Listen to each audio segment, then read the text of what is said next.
का स्टेज लगा हुआ था, वहाँ हम लोगों को बताया गया कि आप जो है कल 6 दिसंबर को एक एक मुट्ठी मट्टी लेके आओगे सरयू जी की।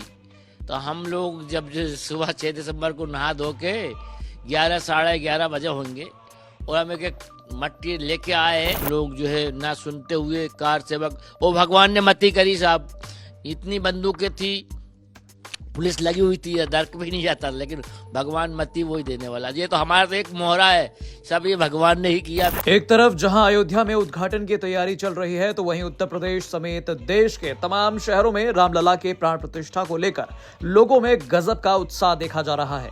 वहीं प्राण प्रतिष्ठा कार्यक्रम से पहले राम भक्ति की कई हैरान कर देने वाली कहानियां सामने आ रही हैं। ऐसी एक कहानी सामने आई है मध्य प्रदेश की राजधानी भोपाल से, जहां कार सेवा के दौरान दिव्यांग हुए शख्स ने पीएम मोदी से भावुक अपील की है। आज से ठीक 31 साल पहले 6 दिसंबर 1992 की वो तारीख थी जब देश भर से जुटे कार सेवकों ने विवादित ढांचे को गिरा दिया था और राम मंदिर को बनाने का संकल्प लिया था। मंदिर निर्माण का संकल्प लेने वाले हजारों राम भक्तों में अब भोपाल के अचल सिंह मीणा भी शामिल थे। अचल सिंह मीणा भी हजारों राम भक्तों के साथ 6 दिसंबर को अयोध्या में मौजूद थे। अचल सिंह मीणा विवादित ढांचे को गिराने के लिए ऊपर चढ़ गए थे। थोड़ी देर बाद जब ढांचा गिरा तो उसका एक हिस्सा अचल सिंह की पीठ पर गिरा और वो तब से दिव्यांग हो गए। देश भर में राम जन्मभूमि आंदोलन से जुड़े हुए लोगों में इस बात की खुशी है कि 22 जनवरी को आखिरकार बरसों से चली आ रही उनकी जो लड़ाई थी वो अब एक तरीके से न केवल खत्म होने वाली है, बल्कि रामलला जो हैं वो अपने जन्म स्थान पर विराजने वाले हैं। 22 जनवरी को प्राण प्रतिष्ठा होनी है और एक खास खुशी जो का मौका ये उन तमाम कार सेवकों के लिए है जिन्होंने कार सेवा की थी यहाँ पे भव्य राम मंदिर बनाने के लिए। उन्हीं में से एक हैं भोपाल के रहने वाले अचल सिंह मीणा, जो 1992 में भोपाल से गए थे।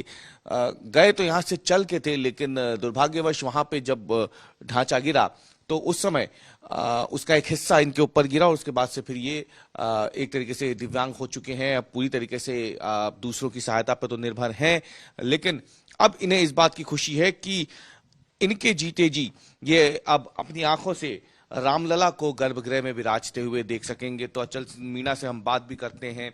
अचल जी, कैसे हुआ था आपके साथ ये सबसे पहले, और ये बताइए कि आप जिस चीज का इंतजार कर रहे थे, पिछली बार जब मैं आपसे मिला था 2019 में, तब फैसला आया था राम मंदिर को लेकर के। अब 5 साल बाद रामलला विराजने वाले हैं, वो तस्वीर जिसका आप लोग इंतजार कर रहे थे। आज जो मैं 30 साल से समय निकाल रहा था और भगवान के जन्मभूमि के लिए, आज मेरे देश के ऐसे करवट और जुझारू हमारे देश के प्रधानमंत्री जी के कर कमलों द्वारा आज भगवान राम की 22 तारीख को प्राण प्रतिष्ठा होने जा रही है। और इसके बाद में जब उस समय गया था अयोध्या की ऐसी दशा थी, आज हमारे योगी जी जहाँ के मुख्यमंत्री है, तो आज मैं टीवी में देखता हूँ तो जैसे हर गली ऐसी चमकती है जैसे कि देखने के योग है। और पहले जब अयोध्या का ये हाल था कि वैसे हर घर मकान जो है अयोध्या के अंदर किसी न किसी देवता की मूर्ति मैंने अपने आंखों से देखी। मैं वहाँ उस समय भोपाल से गया था, हनुमानगढ़ी में जो है हमने 5 तारीख को हम वहाँ रुके और इसके बाद हम लोगों ने जो स्नान करके 5 तारीख को हम स्टेज पे पहुँचे। अपने राम मंदिर के सामने स्टेज था और वहीं लक्ष्मण जी का जो है गर्भगृह था, वहाँ पे हम लोग रुके। तो वहाँ इनका स्टेज लगा हुआ था, वहाँ हम लोगों को बताया गया कि आप जो है कल 6 दिसंबर को एक एक मुट्ठी मट्टी लेके आओगे सरयू जी की। तो हम लोग जब सुबह 6 दिसंबर को नहा धो के 11 साढ़े 11 बजे होंगे और हम एक एक मट्टी लेके आए। और इसके बाद ये हमारे अडवाणी जी, उमा भारती जी, काफ़ी नेता हमारे वहाँ से, सिंगल जी, किसी को उस समय दूसरे रोज तक तो बोलने का समय भी नहीं दिया।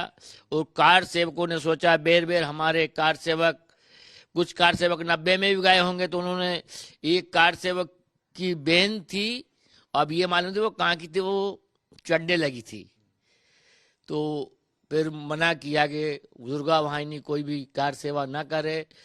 और हम लोग जो है ना सुनते हुए कार सेवक, वो भगवान ने मती करी साहब, इतनी बंदूकें थी, पुलिस लगी हुई थी, दर्क भी नहीं जाता, लेकिन भगवान मती वही देने वाला। ये तो हमारा तो एक मोहरा है, सब ये भगवान ने ही किया। मेरे देखने में तो ये आ रहा है हम लोगों का खाली एक मोहरा है कि हम लोग जो है इतने कर ही नहीं पाते जो काम, जो भगवान ने ही करा है। जैसे रामायण में सारी चीजें लिखी है, जैसे भगवान ने किया, समझ लो हम लोगों की बस की नहीं थी।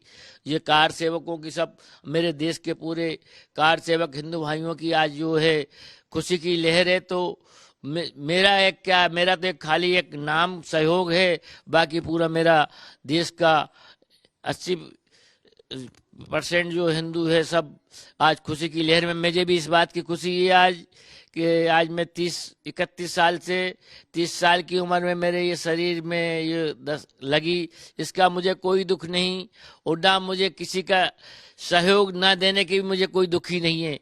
ना करे नहीं किया ठीक है। मैंने समझा मन में कि अगर मैं गर्भ से होता तो किससे कहता, कहीं एक्सीडेंट, इसलिए मैं ना तो किसी से सहयोग मांगा ना मांगूंगा। मैं तो यही एक अपेक्षा चाहता हूँ कि मोदी जी मेरे देश के प्रधानमंत्री हैं, कि जो भी कार सेवक गए हैं, मुझे इस बात का दुख नहीं है कि मुझे निमंत्रण नहीं दिया, ठीक है, लेकिन क्या है कि एक देश बहुत बड़ा है। अब जैसे नहीं दे पाए तो कार सेवक, हम सभी कार सेवकों की जो है ध्यान दे और मदद ना करके उनको राम मंदिर के जन्मभूमि में बुलाने का अनुरोध करता हूं। मैं मुख्यमंत्री से भी अनुरोध करता हूं। मैं अपने क्षेत्र के विधायक जी के, उस समय जिला संयोजक थे, इनके ही सहयोग में, इनके ही निराकरण में हम लोग गए थे। उस समय हमारे इस वर्तमान के मुख्यमंत्री रामेश्वर सिंह शर्मा जी हमारे क्षेत्र के जिला संयोजक थे, और ये के नेतृत्व में हम लोग भोपाल जिले से पूरा भाई साहब के नेतृत्व में हम अयोध्या जी गए थे।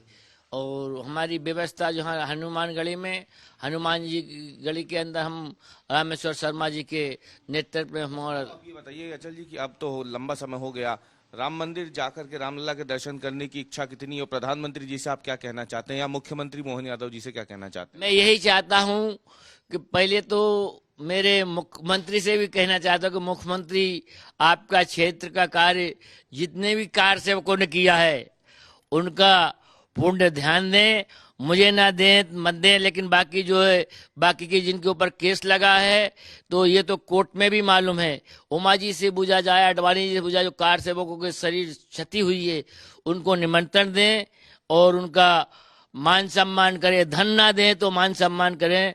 तो मैं योगी जी से यही प्रार्थना करूंगा, आपकी अति कृपा होगी। प्रधानमंत्री जी से भी मैं यही निवेदन चाहता हूं कि मेरे प्रधानमंत्री हमारे मोदी जी, कि आज उनके नेतृत्व में आज भगवान राम का मंदिर बनने जा रहा है। मुझे अति प्रसन्नता है कि आज जो खुशी मेरे दिल में है, 30 साल से मुझे किसी तरह का जो है सहयोग ना करते हुए भी मुझे भगवान ने, मेरा परिवार जो चला भगवान के नेतृत्व में, तो इससे मैं अति खुशी हूँ। और मेरा जो है आज मेरे MP के मोहन यादव जी से भी मैंने निवेदन किया है कि मुझे दर्शन कराने की, अभी नहीं 22 को नहीं तो मुझे बाद में किसी तरह भी भगवान के दर्शन करवाएंगे। तो मेरे पास धन तो नहीं, लेकिन मुझे दुआ अलबत मेरे अपने मोहन यादव जी को दुआ अलबत दे सकूंगा। एक आखिरी सवाल बस अचल सिंह जी, एक आखिरी सवाल कि जिस मंदिर के लिए आपने ये चोट खाई थी, जिसकी वजह से पिछले 30 सालों से आप ऐसे हैं, वहां जाने के लिए अब आपको क्या लगता है कि इस सपने को सच होता हुआ देख करके आप इस समय क्या महसूस कर रहे हैं? कि आपने कभी सोचा था जीवन में कि आपके जीते जी वहां पे रामलला का मंदिर जो है वो बन जाएगा? और अगर आप जब बनने जा रहा है तो आप क्या सोच रहे हैं इसको लेके, क्या महसूस कर रहे हैं? ये क्या आप इसे अपनी जीत के तौर पे देखते हैं? आपको लगता है कि आपका जीवन सफल हुआ? ये एक मेरी जीत नहीं है, ये मेरे पूरे भारत की जीत है। ये मेरी जीत नहीं, एक मैं तो खाली मोहरा हूँ। एक मेरे जैसे कई बेचारे कार सेवक 97 में मुलायम सिंह ने गोलियां चलवा दी थी, बेचारों की बहनें और भाइयों, आज कहीं मैं देखता हूँ टीवी के अंदर, उनके भी जो है कार सभा के लिए कईयों को तो निमंत्रण दिया, कुछ नहीं दिया। लेकिन मैं यही चाहता हूँ, जैसे कि समय सन 92 में हम 46-47 लोग जो है, तो वो केस भी चला हमारे ऊपर।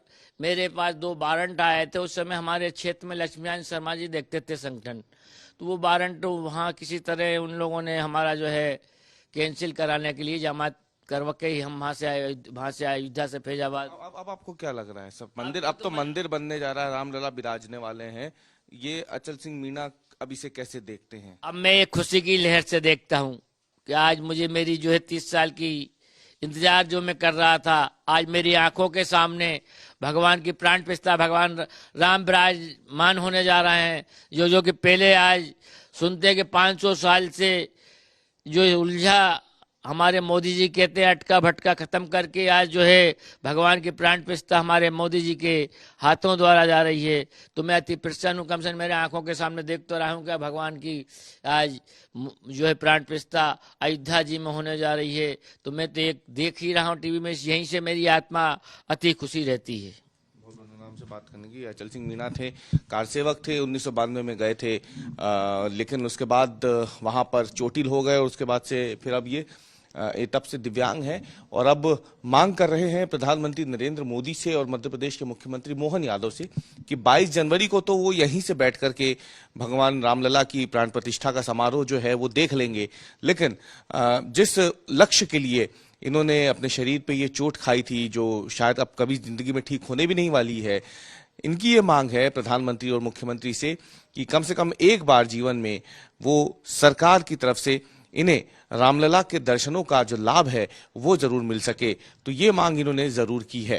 कैमरामैन अमरीश के साथ अवीश पाल सिंह। वहीं इस घटना के बाद अचल सिंह मीणा भोपाल के पास स्थित एक गांव में गुमनामी की जिंदगी बिताने पर मजबूर है। बाकायदा हमारे संवाददाता से बात करते हुए अचल सिंह मीणा ने इच्छा जताई है कि रामलला के दर्शन और अयोध्या में जाने का उनका सपना पूरा हो। इसके लिए अचल सिंह मीणा ने प्रधानमंत्री नरेंद्र मोदी और मध्य प्रदेश के सीएम मोहन से गुहार लगाई है कि 22 जनवरी के बाद ही सही, लेकिन एक बार उसे रामलला के दर्शनों का लाभ जरूर दिलाएं। भोपाल से अवीश पाल सिंह की रिपोर्ट, यूपी तक।